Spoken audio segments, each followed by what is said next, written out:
This is the time and place of the July 10th board meeting of the Boise Public Library Board of Trustees. I'd like to call the meeting to order. Could we get a roll call?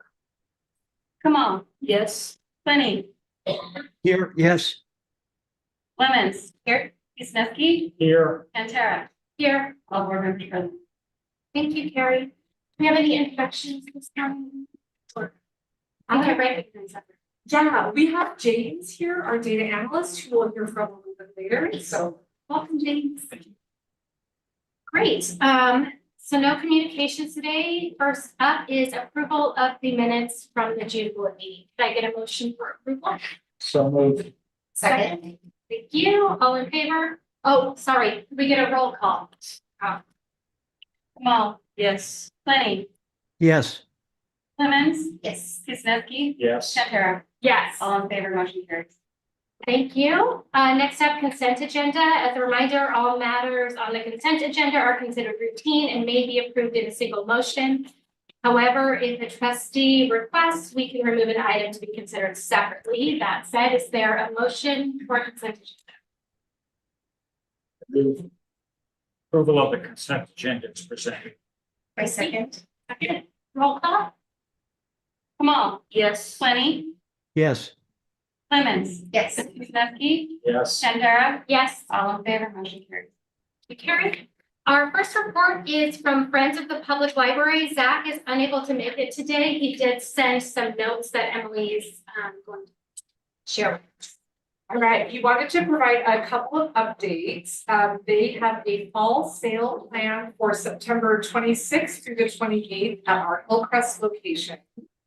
They are also planning an auction in the fall that will take place the first week of November, and that is done online.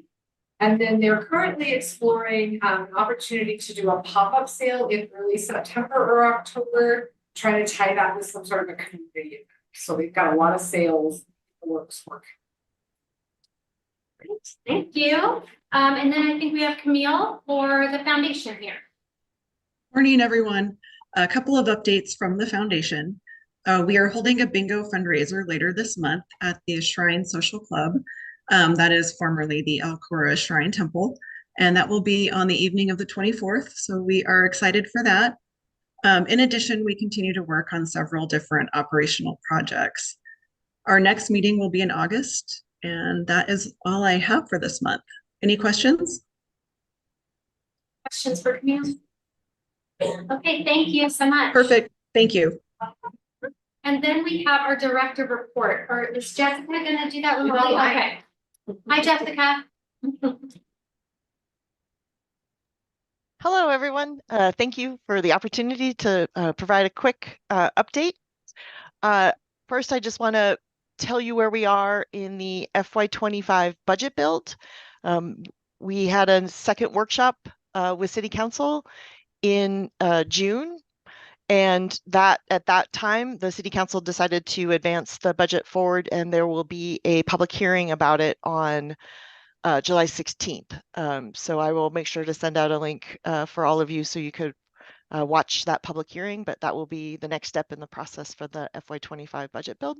So excited about that moving forward. I also in June had a opportunity to join Nikki, and we went to council and we updated them on the School and Library Protection Act.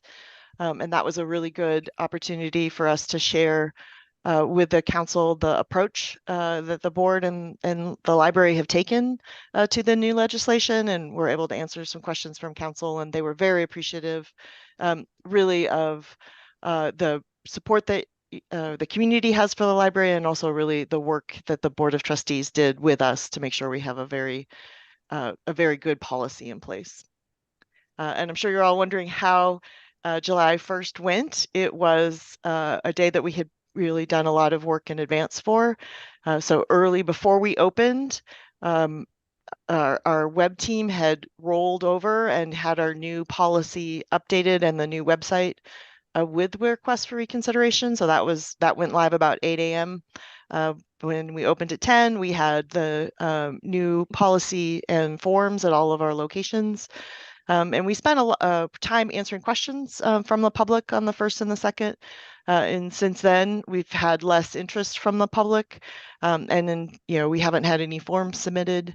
I think that really shows that the community appreciates our collection, and that we're not, we didn't expect to have a lot of forms submitted right away, but because we think we have a really strong policy in place, and we'll let you know if that changes. And why I'm excited about this is I feel like we're back to business. This agenda is so fun. You're going to get a great update from Emily about what we've been doing, our 6 month of our first year of the strategic plan. James is going to show you some just really phenomenal work that he's been doing on how we can show our statistics. So I'm just super excited for us to have been through the implementation, the beginning part of the new legislation, because I'm much more excited to be working with all of you on the work of the library and the impact it has for the community. And with that, I can stand for questions. Ron, I think you're. Was there any tweaking to the budget during the workshops? There was not. There were a lot of questions, particularly for some of the parts of the departments that are more in strategic planning and thinking about, okay, how are we, if we're bringing on additional staff, how are we making sure that we've got funding for that, and some of the trade-offs in particular, if you're at, what did you request, and were there places where you didn't request something because there wasn't budget for it? Thank you. Any other questions for Jessica? Thank you for joining us from your vacation. All right, next we have Heidi on policy review, policy 3.00. Unfortunately. Thank you. Thank you for letting me join you. So yes, we're looking at section 3 services. So 3.01 service priorities, 3.02 service hours, and 3.03 services for schools. Of course, we'll get these each year. There were changes made to 3.02 in 2022 and changes made to 3.03 last year for some added clarification. So at this time, we have no recommended changes to the policies presented.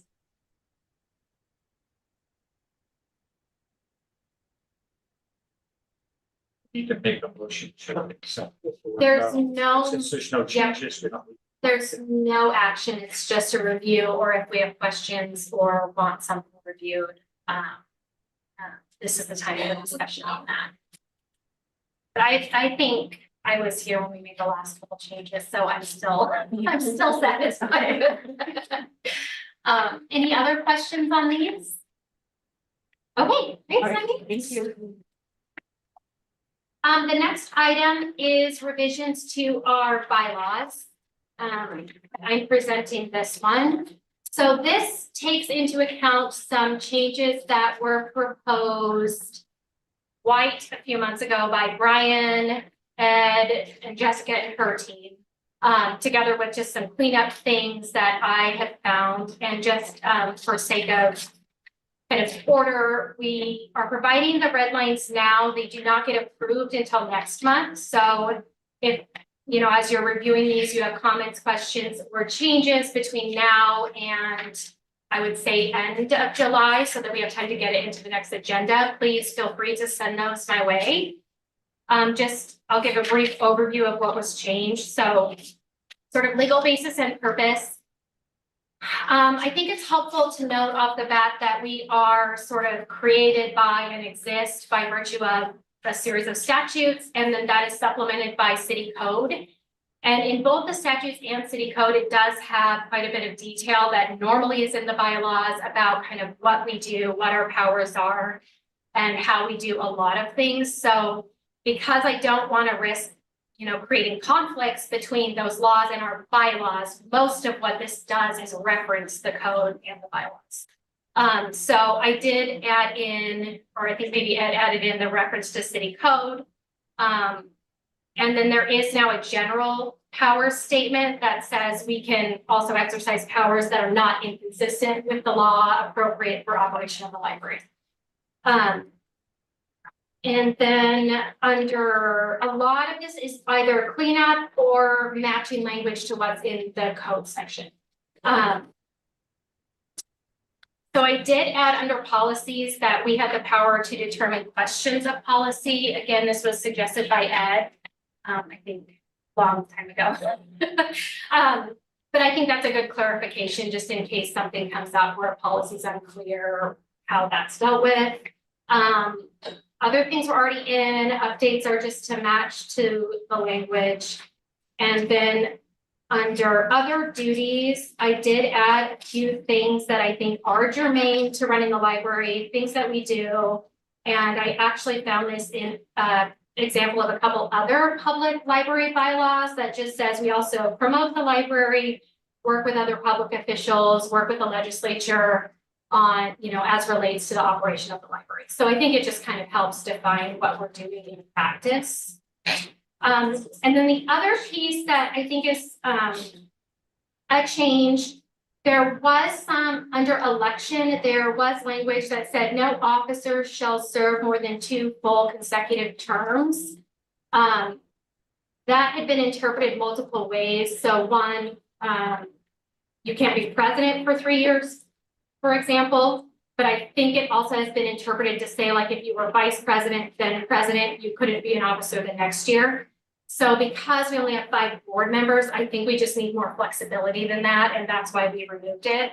It also would allow Rebecca, for example, to be president next year without any questions. So really that's the other piece where I made an actual change that was more than just a clarification. Okay, so that said, are there questions, comments to discuss today on the bylaws?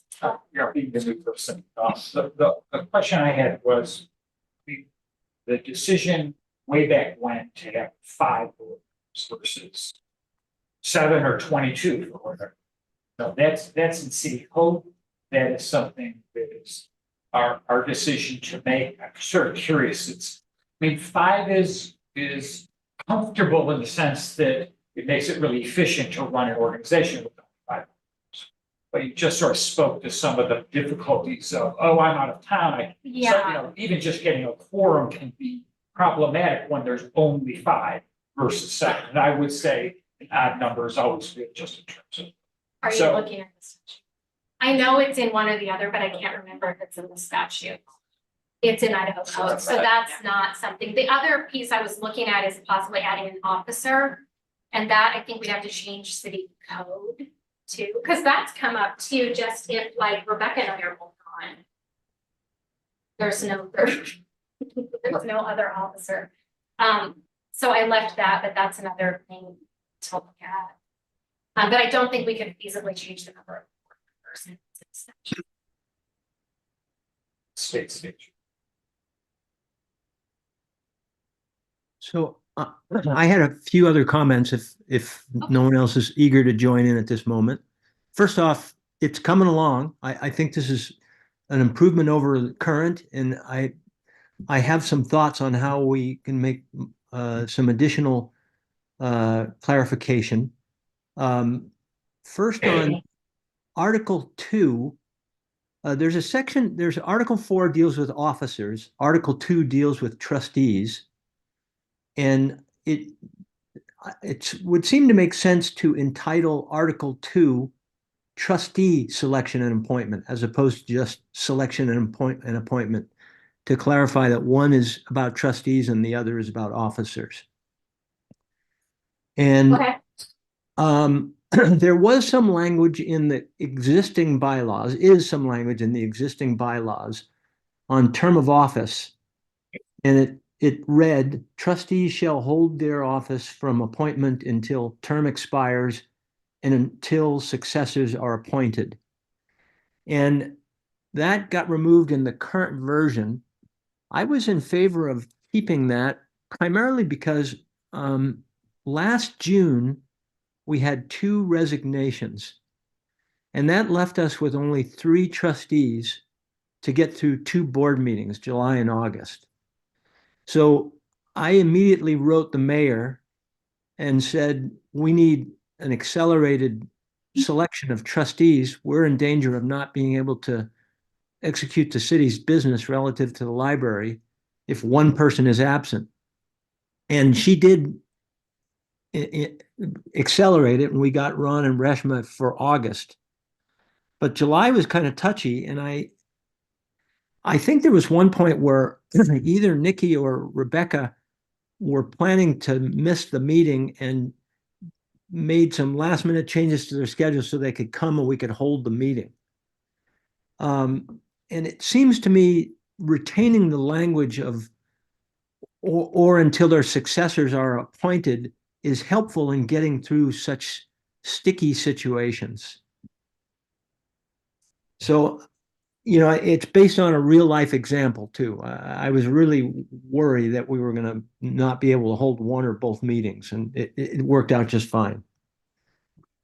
So, Go so ahead. Brian, that would work for people whose terms have turned out. If somebody resigns, how do you keep them on once they resign? I mean, I think that part, I mean, your example, I'm not sure having until such time as the next person is appointed would have solved that. Because these folks have said, I'm gone, unless they could be convinced, could you stay for one more meeting? Yeah.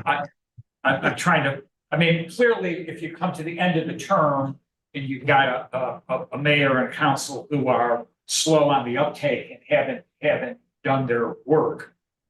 Believe me, I've faced that a lot at the State Board of Education where the governor takes forever to appoint somebody and they barely have a quorum.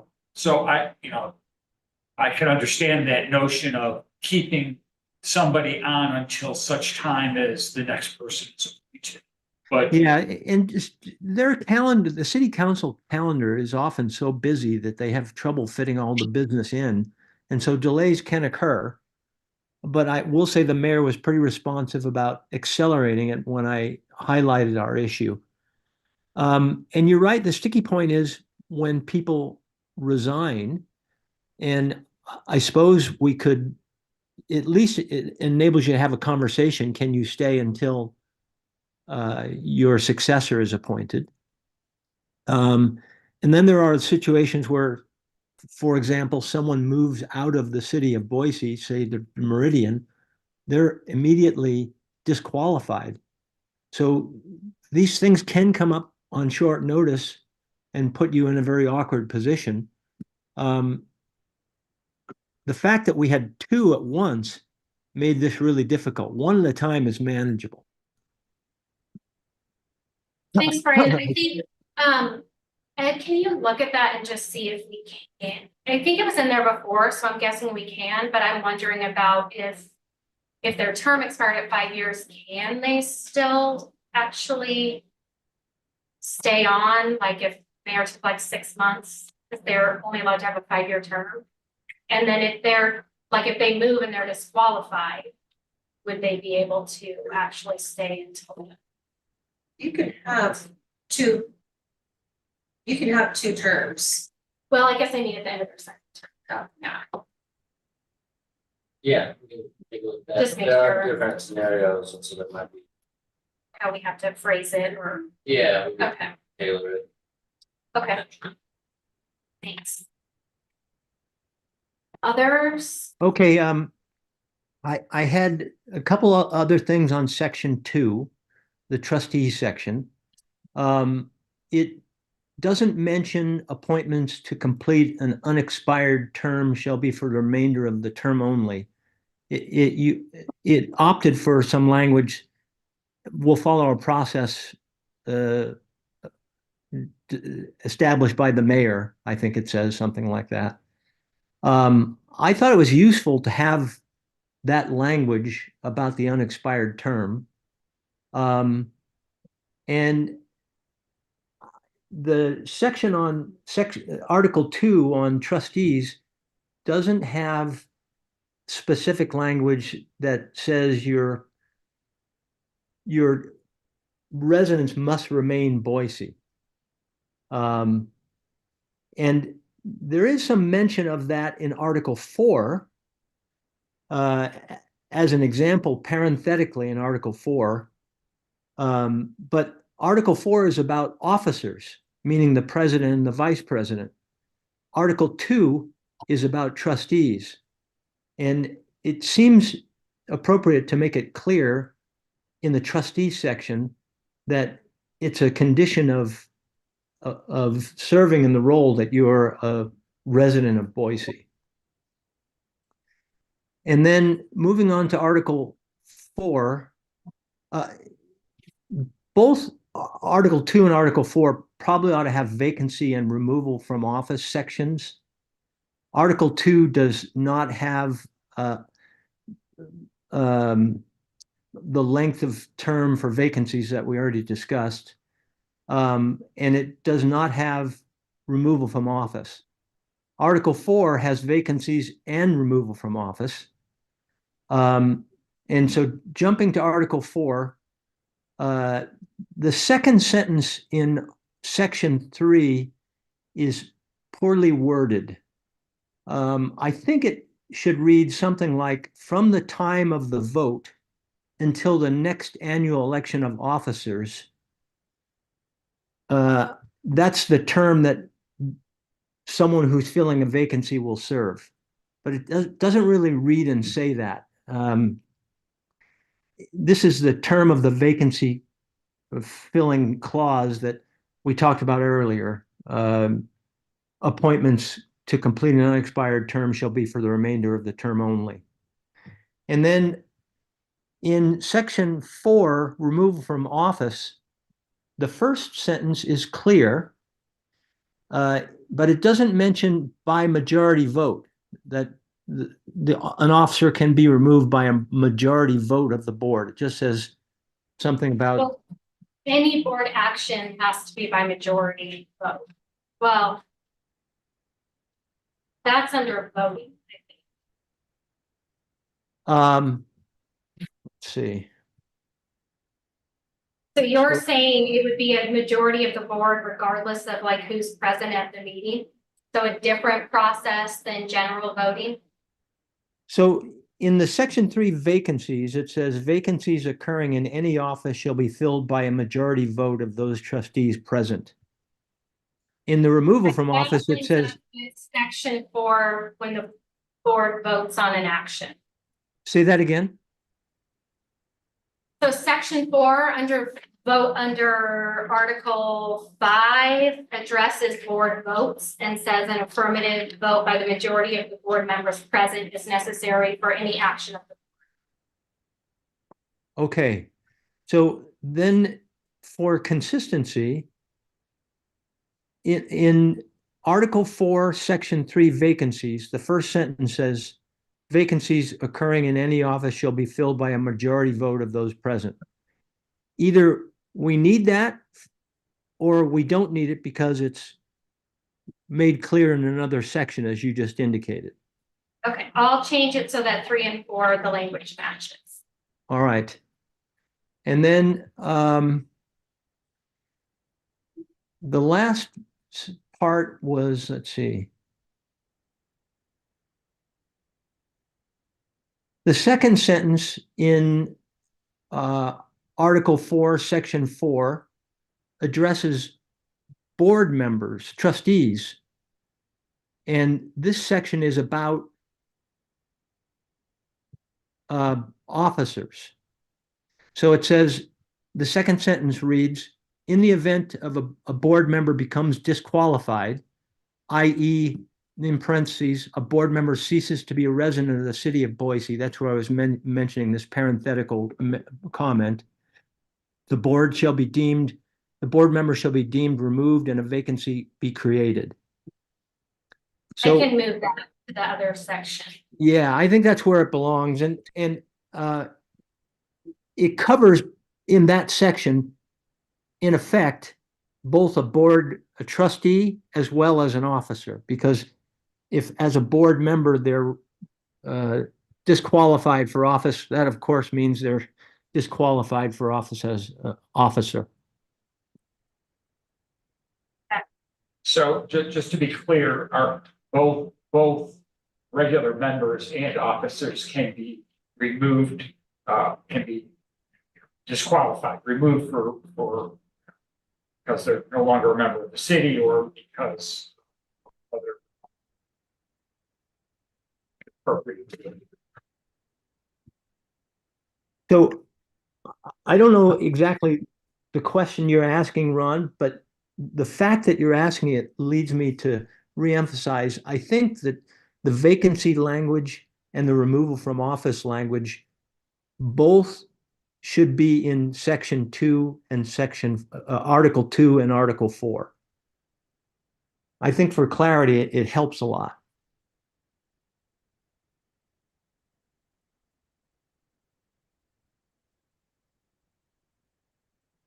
And that's all I've got.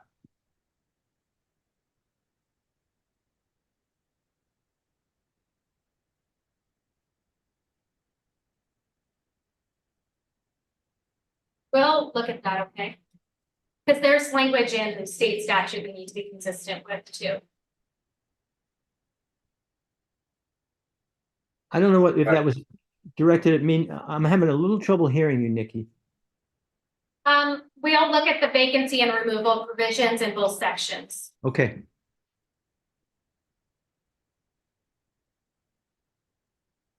Other comments, questions?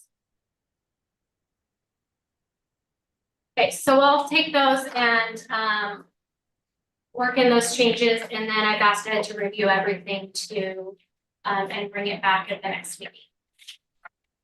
Okay.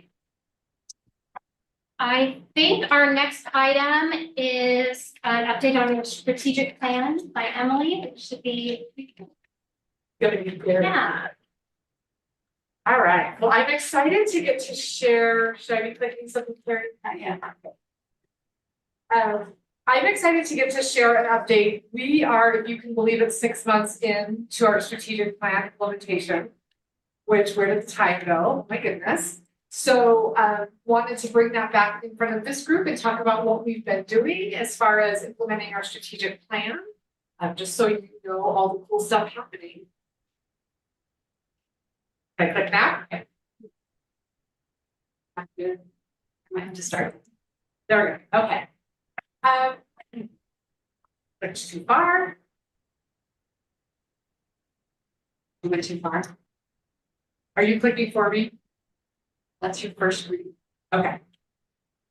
All right, let's do that. So we are 6 months into the strategic framework for impact. We wanted to give you and of course the community an update on how we are doing towards our strategic priorities.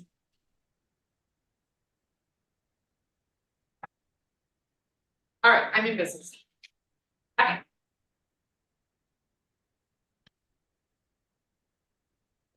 I'm so sorry. Okay. So as we like to do when we talk about the strategic framework for success, I want to take us back to the beginning so we all remember how we got here. All right, so in spring of 2022, we kicked off a strategic planning process.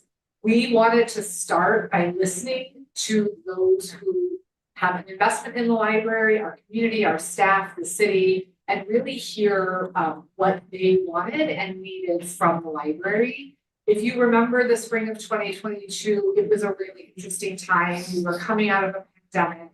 We had new city leadership, so it was a really transformative time in the city.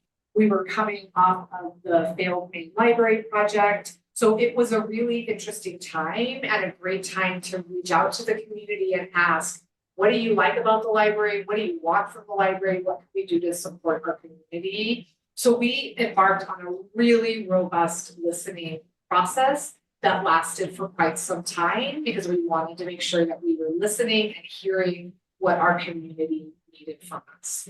So we started with our staff, the experts in the room, and what are they hearing? What are they seeing? What do they believe is the right direction for the library? We did partner engagement activities, so worked with city leadership to really understand what they wanted from the library. And then in the summer of 2022, we did an extremely robust public engagement exercise. We had listening sessions, we launched a survey, we were at community events, just getting out into the community, talking to people, and we had activities here at the library gathering information. In fact, we gathered so much information, we extended our time to process the information. We had a really great response to our online surveys. So we actually ended up extending the time that we took to review all of that data. Because it's one thing to go out and gather it, but we wanted to be really thoughtful in how we reviewed it and listened to it and were able to synthesize it. So in the spring, summer of 2023, after we had looked through all of that information, we drafted and finalized our strategic framework. It was brought in front of the board, and we've been talking about it ever since. We are now in the implementation. We're calling it phase 3, the implementation process, which kicked off officially fall. So in the drafting of the strategic plan, we landed in 4 strategic priority areas: expanding access, increase our impact, optimizing our resources, and measuring our value. So we were able to funnel all of the input that we got to really land into these 3 broad strategic priority areas. From there, we began to implement the strategic plan. So we fleshed out our strategic, I'm going to catch up so I can read these because that font is too small. So we took our strategic priority areas and broke those down into goals that would allow us to start implementing the strategic plan. We knew a couple of things when we started implementing the plan. Some of those goals were going to be more appropriate to land with our management team driving them, but we also heard in our staff outreach exercises that the staff really wanted to be involved in implementing the strategic plan. And quite frankly, we have an extremely passionate and knowledgeable staff, and why wouldn't we take advantage of the expertise that we have on our team to help us move the plan forward? So the first 2 goals that are highlighted here on this slide were the 2 goals that were taken on by our management team. And the first one addresses, it is under our expanding access priority area, and the goal is to create library spaces that are accessible and welcoming to all. And in order to move that goal forward, we launched what we all know as our facilities planning process. So we currently have group 4 under contract, and the facility planning process is happening even as we speak. That is being driven primarily by Jessica and our management team, and that is ongoing as we're all sitting here. The second goal that makes sense to land with our management team was under our measure value priority area, and it was measure and communicate the impact of the library on the Boise community. And that implementation looks like James. We were able to approach the city and ask for funding for a data analyst, and we hired James, and he started with us in January, and his sole purpose is to help us collect and read and use our data to better serve our. And we're actually going to get to hear some of that today when James talks about the work he's been doing for his first 6 months. So those are the 2 goals that have landed with the management team. But as I mentioned earlier, we really wanted to utilize our staff and the expertise and passion that they have for the work that they do to help us implement the strategic plan. So if you want.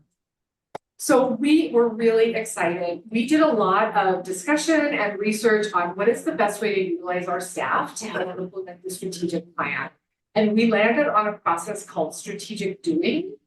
And we wanted to use our staff and staff-driven sprint teams to really implement the strategic doing method for our strategic framework for impact. So in October of 2023, we did a 2-day workshop. We brought in staff members and leadership from our system across divisions, roles, how long they were here, lots of different people. We did a 2-day launch at the airport where we learned what strategic doing was, and we prioritized the goals that we had as far as what we wanted to take on first with our sprint teams. We then recruited from our staff to staff 3 sprint teams, which were launched in November of last year. The sprint teams, and I'll just kind of walk through the timeline, but then I am going to go back and talk about what the sprint teams worked on. So in the winter of 2023, we launched 3 sprint teams. Is that right? I'm trying to use my glasses and I can't see that. So in fall of 2023, we launched our 3 sprint teams. They moved through several months working on a project. And then in spring of 2024, we launched 2 more sprint teams, which are working even as we speak. As we move further on in the year, we will update you on the progress of the 2 sprint teams working now, but I want to give you a snapshot on what they're working on now. And I want to talk about what the 3 teams completed earlier this year. All right, so we have the 2 goals that our management team is working on. The first round of sprint teams, and these goals were prioritized in that 2-day workshop. You know, we asked everybody what we thought was the most important, and then we took our top 3 goals that were voted on by that group, and those were the 3 goals that were tackled by our sprint teams.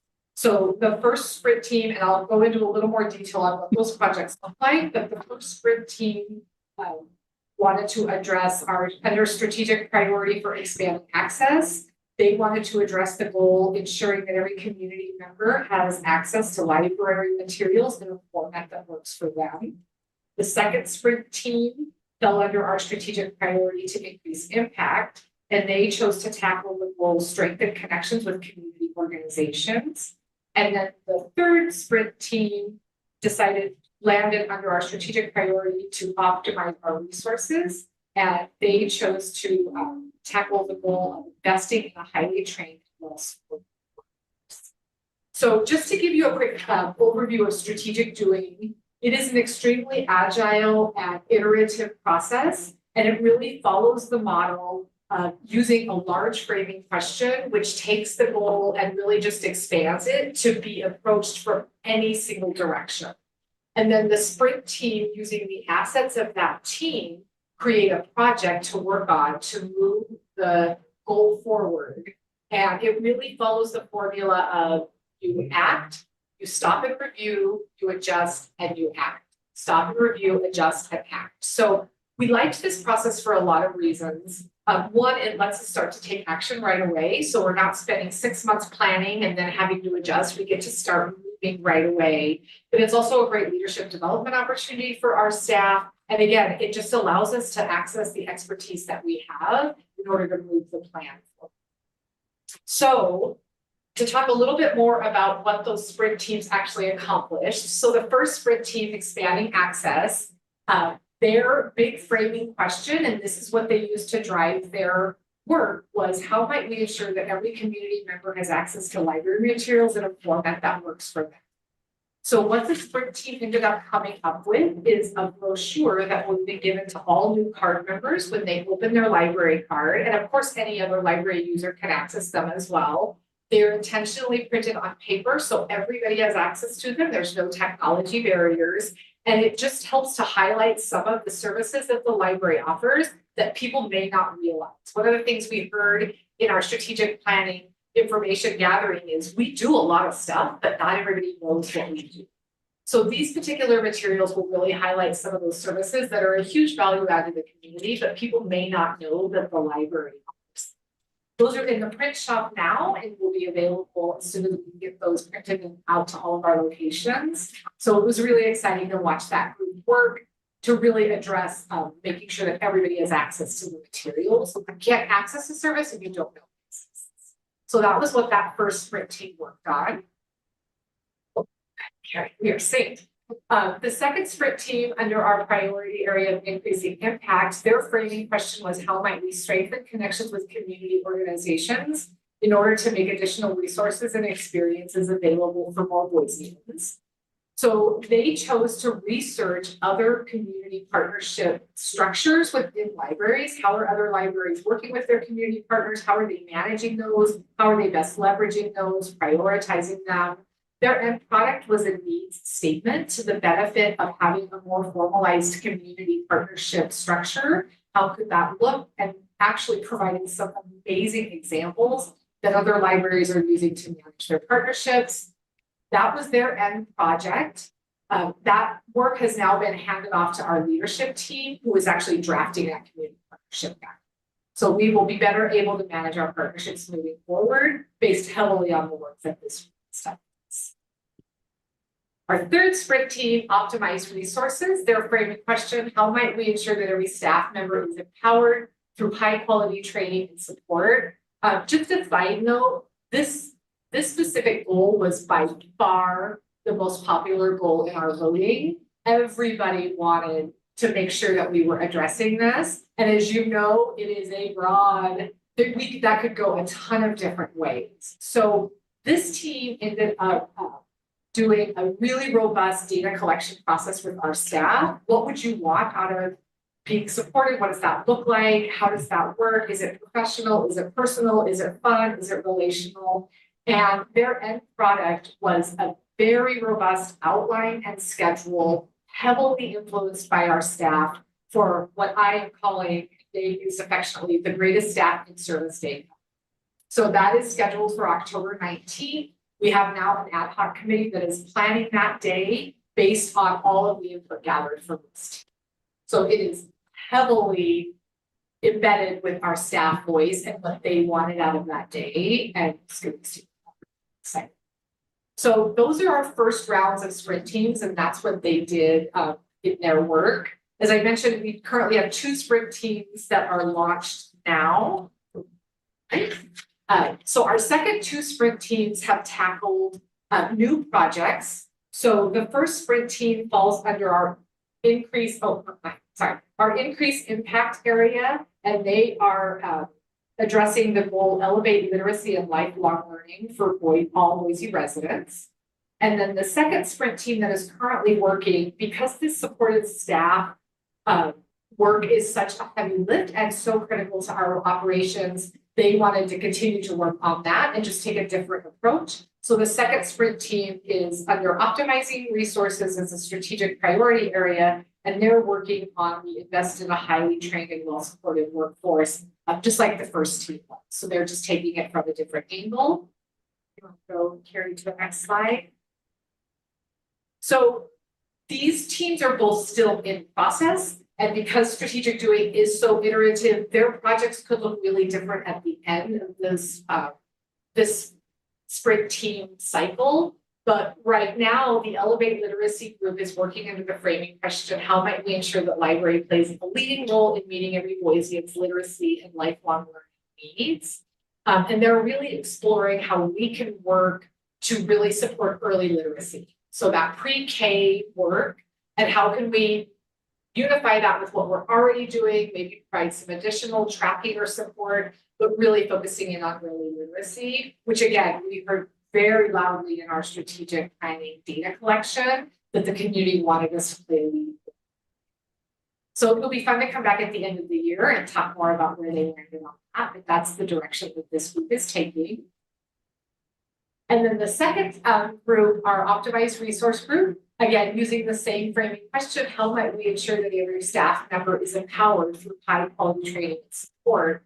This group right now is looking at how can we institutionalize or really provide a more solid structure for ongoing support of our staff.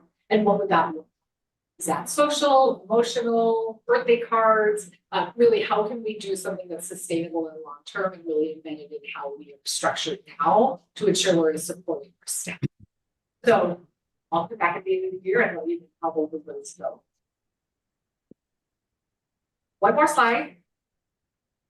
Oh, thank you.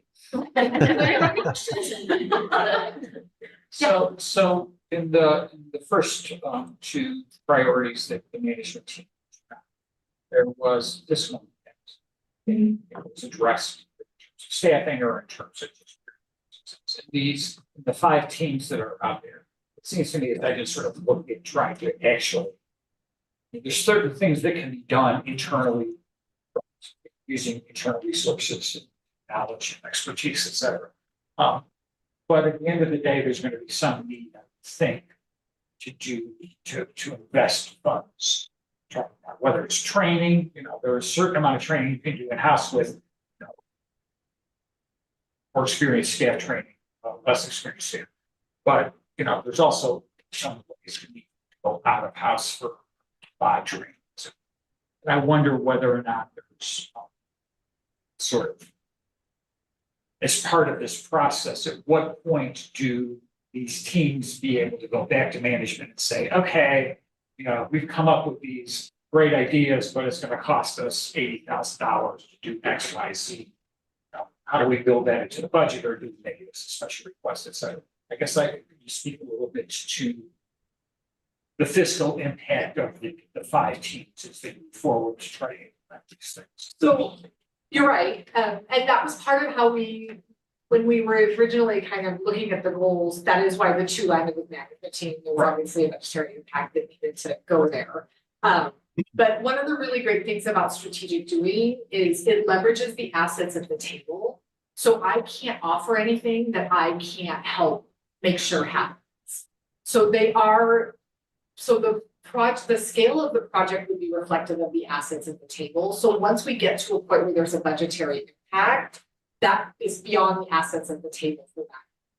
So their project may need to research, come up with a job description for a new position, find out the costs, and then hand it off to management team. So their project would need to come up with that and then hand it off to management team, who then would have to go out and find the budget. So it limits the scope of their project to what the assets they have at the table are. And then what we do with the end of that project would really be, it would have to go to somebody who has the resources to be able to. Or with one of the teams that produced the printed materials, one of the tasks that they had was to connect with me to find out about it. Can we pay for the printing? That was one of the tasks of their process, so that they could secure the funding, make sure that they were able to see it. Does that answer your question? It sort of does. I mean, I understand that these teams have to work within existing resources and budget.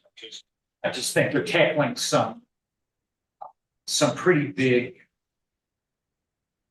goals that will be hard to really be on in a significant way without having resources available. The one about providing materials in a format that the public wants. If you look a little bit just at the data, you're seeing that people are wanting more and more digital resources versus physical resources, and that's just more expensive, and it's going to have a budgetary impact. So you sort of, I guess I'm trying. I hope at some point those two needs come together in a way that allows them not to get frustrated with the budgetary ability to address them. And I think at the end of this year, we will come back to the strategic framework for impact, just like we did at the end of last year, and then prioritizing. So this is where we are. This is what we know. Moving forward, what do we want to focus on for 25? And at that point, maybe that specific, we'll have to come back to management team, because we know there's a budgetary impact. So, and we have the data to show that the community is wanting more of that. So as we update and then reprioritize for the next year, I think that's a great time to look at that, because we don't want the teams to feel frustrated and feel like they're not being productive. But certain things are going to need to lag with management team because of that. Absolutely. That's I'm just trying to figure out how they get that need back up to management to be able to address this. Thank you. Yeah. And sprint teams have metrics. They set their own metrics as part of their planning process. So they have actually these are the benchmarks, these are the dates. But because it's so iterative, it's really more a matter of what do we know now that we didn't know when we started, and does it make sense to keep moving this way, or do we need to shift because we learned something new? So they set their own metrics, but they're continually adjusting their progress as they.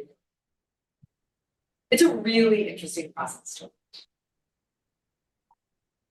Other questions for Emily? I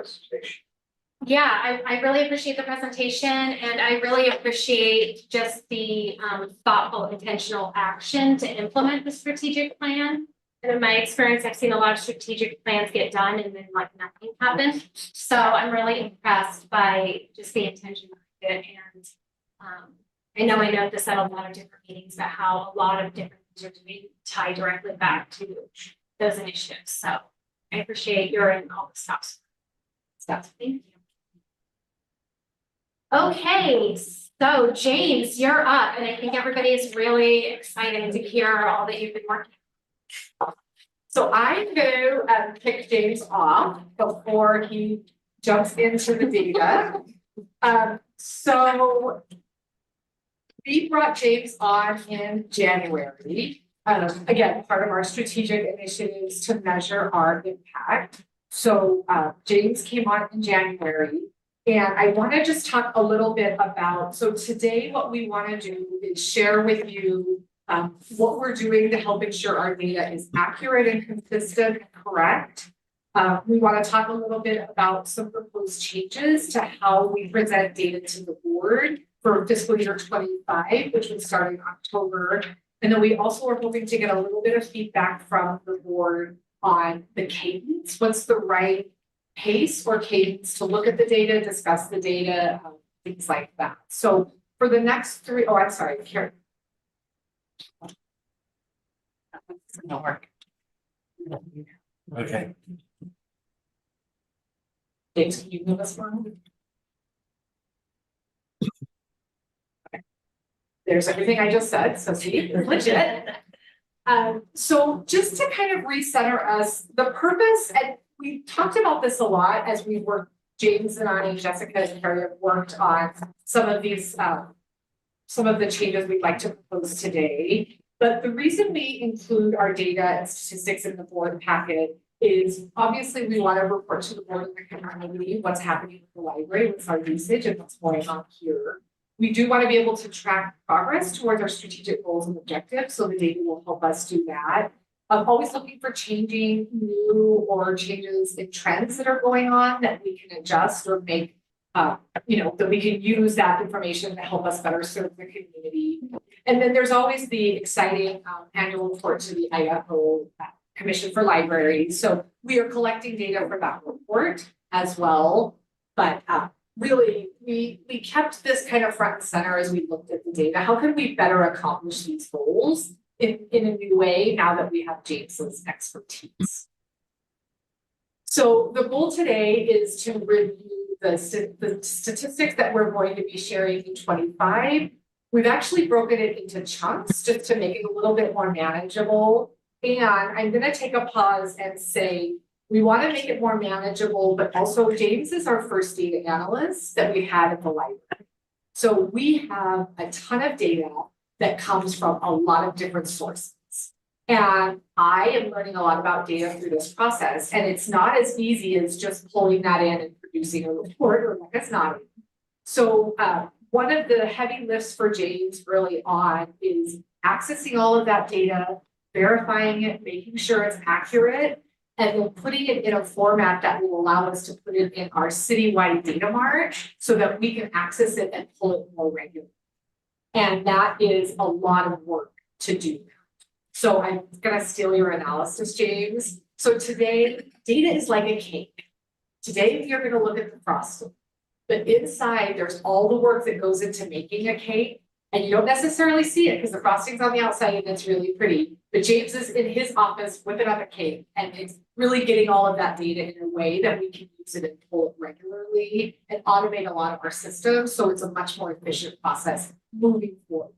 So part of the reason we've staggered the rollout of this discussion is to give James a chance to actually do the work to get that data collected, clean, accurate, and so today we're going to talk about in-person visits, circulation, and then we're going to talk a little bit about some data that we'd like to either add or remove that's currently in the packet.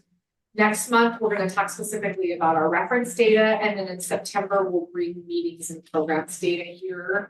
But really what we want to do is just show you this is what we think we could do that may be a little bit better for us to look at, understand, see some of those trends and tell our story. And then get input from you. Do you like it? Do you not like it? How often do you want to see it? Really get some feedback from this group on what's working. Okay, James. So I'm primarily going to be talking about the format and structure of the proposed changes to the board packet. So starting with in-person visits, this is the current historical way that you've been seeing the data presented.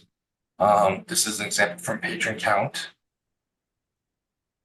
And this is the new version of it. The data you see up here is the same data and statistics that you would see in the board packet. With the addition of, monthly average year-to-date, month-to-date visitors, and then, the in-person visits by month for each branch. That's a stupid question. How do we, I never see anybody, little counter at the front desk and click somebody into the building. I mean, it's a. We have a door counter, a little thing Sensors. above the door that sees people come in, all right? So what the data would be is just a bunch of sensor data this time, different timestamps, somebody came in or out, compile it into this. So same thing, in-person visits, this is just broken down by year across all branches.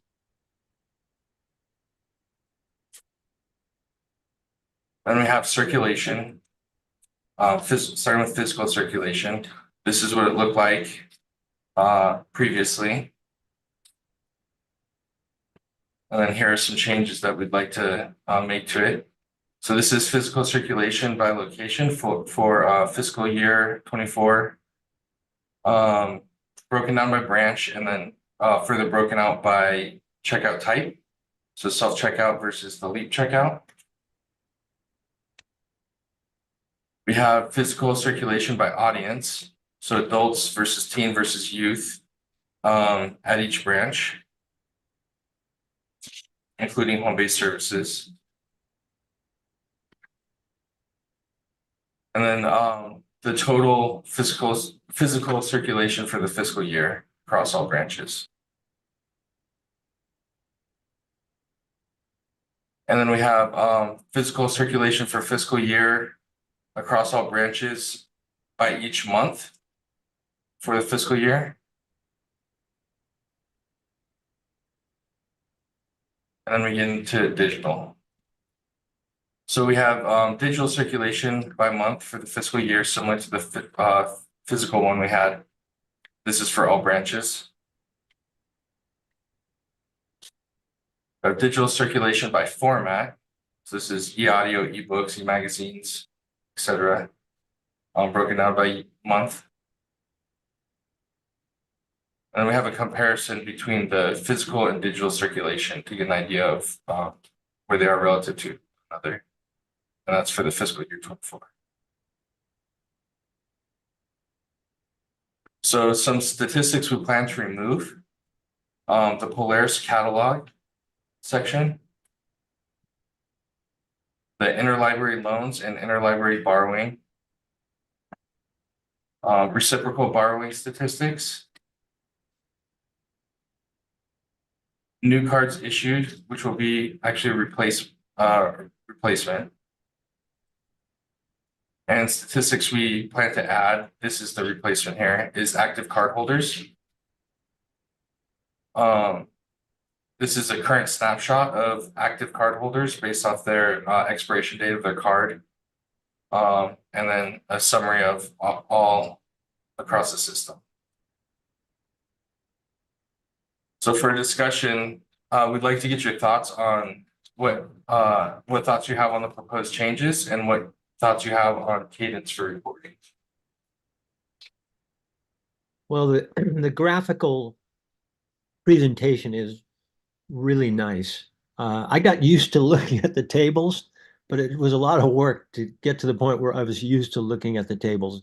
This not only gives you a picture of it, but you also get to trend things. And both are important and both come across pretty well with the graphical presentation style.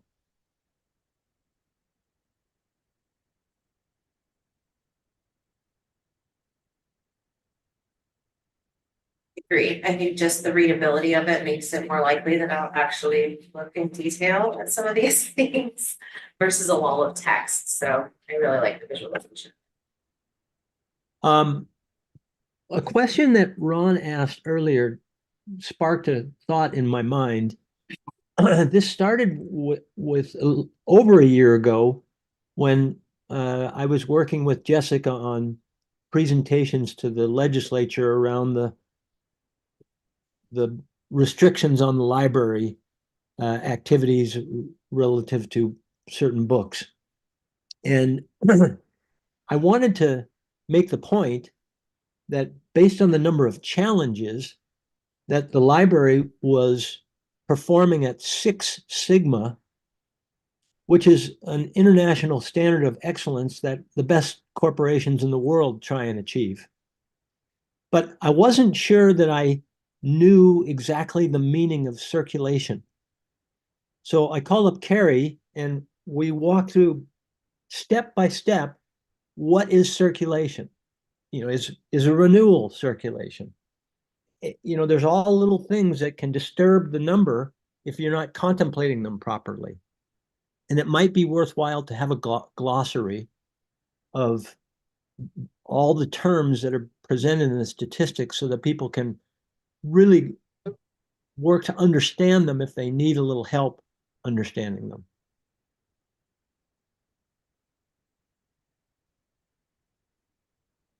Definitely something, Brian, that we can work to put together, because the discussion around that, circulation is such a great question, such a great example, because it can mean so many different things, and that's part of the work James has been doing, is to make sure we're always looking at it consistently. If we're not counting renewals, we're always not counting renewals, to make sure that our data is always, we're always comparing apples to apples. But so to help us better understand what those terms mean, I think a glossary is a great idea. So just to be clear, stupid question, we check out means somebody going to the desk and handing the book to them. So you figured it out, I had to ask, yes. Correct? Yeah, that's great.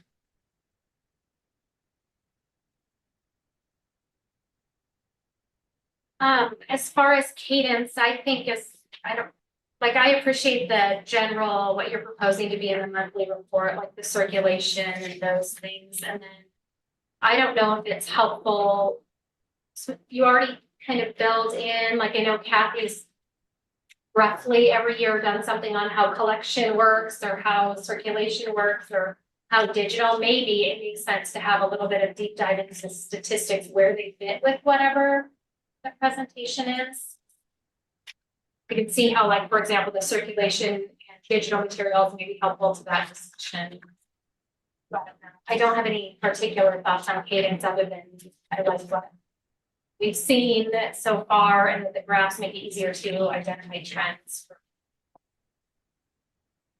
And that was part of the discussion is do we want to allow time for board discussion based on the data? And so what I'm hearing is maybe, as it makes sense, as Kathy's group comes and talks about other materials, we could allow for some time to look at some of that data and have some kind of discussion. So we can get it on the agenda, allow for some time. Yeah, just kind of where it maybe naturally fits, because I think already the cadence works really well. I feel like we cover all different aspects throughout the year, so maybe it makes sense to highlight those, just the normal cadence, subject to, I mean, if there's some really unusual thing that happens that warrants discussion, it makes sense to be added to the agenda.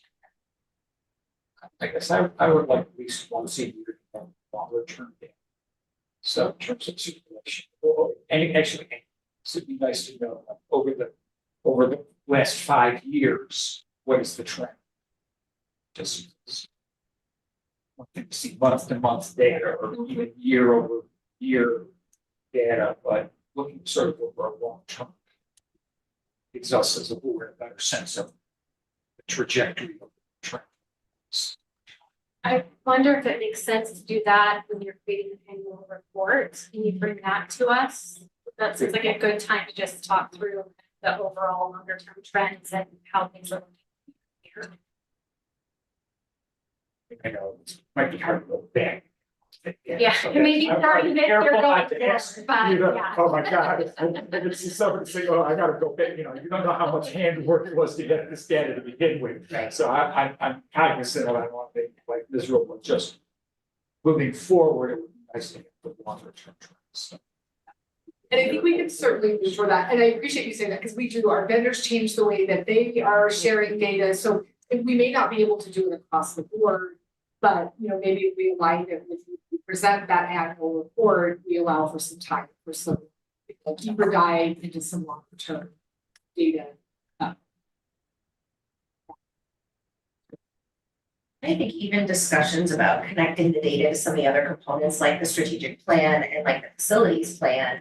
Because I can already see where you're utilizing data, for example, when you ask for extra FTEs at Boise, because you were seeing increases in certain types of utilization or certain types of third types. I think it's interesting just to connect those dots, because we kind of talk about them separately, separate iterations, but I think seeing how all of these things work together on the back end is really interesting. How one informs the other. Because I think this data will be interesting to see when we get into facilities plan, right?